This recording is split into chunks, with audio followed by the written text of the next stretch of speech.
And before we go on to the next story, as if to underline what most agree is Donald Trump's biggest failure of his presidency, and that is his awful handling of the pandemic. Johns Hopkins University, Lisa, is just reporting the death toll in the States from COVID-19 has just topped 400,000. And as the UK continues to battle its second wave of COVID-19, the death toll there is climbing. The country just recorded 1,600 more deaths.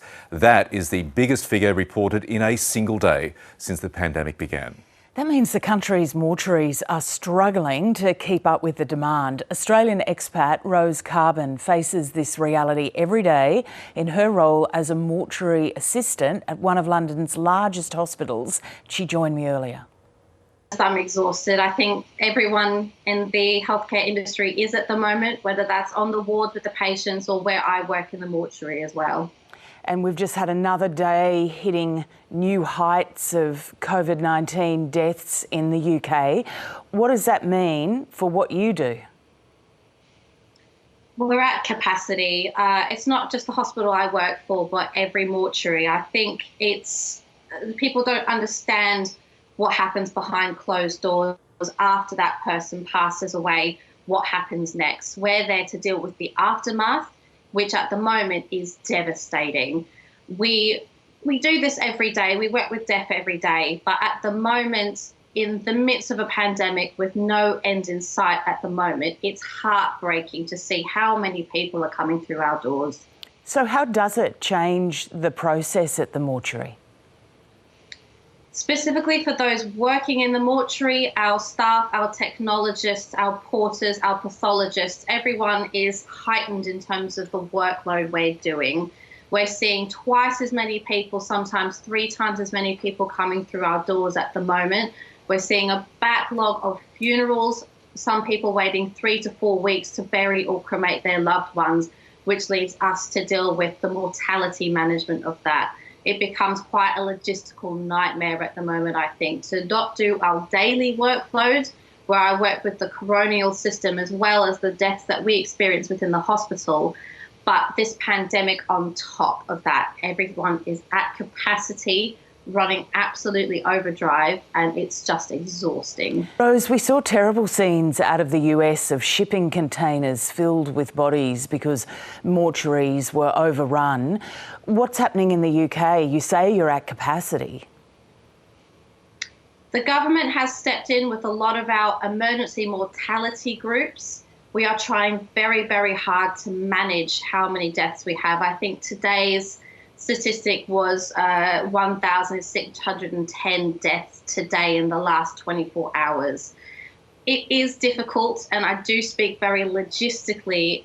We are working with Public Health England, the NHS and the government to manage that. It is difficult, but what we keep at the forefront of our minds is the dignity and the respect of every single individual who passes away. So we are managing that. It's not as intense as I would say in the US with shipping containers.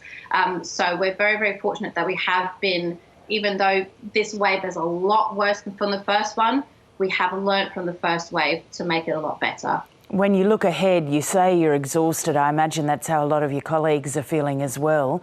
What do the next few months look like for you? I can't really say. We've been like this for the past couple of months now. It is getting worse.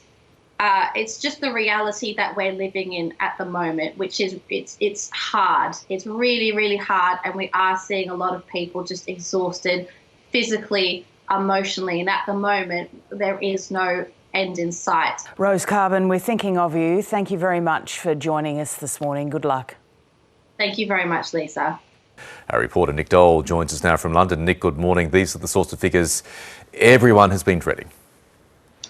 Good morning, Michael. That's right. Experts had been warning that when we saw those case numbers surging over Christmas, there would be a huge death toll to follow, and we're now seeing that at 1,610 people confirmed to have died or being reported to have died in the last 24 hours. That's the highest it's ever been during the pandemic.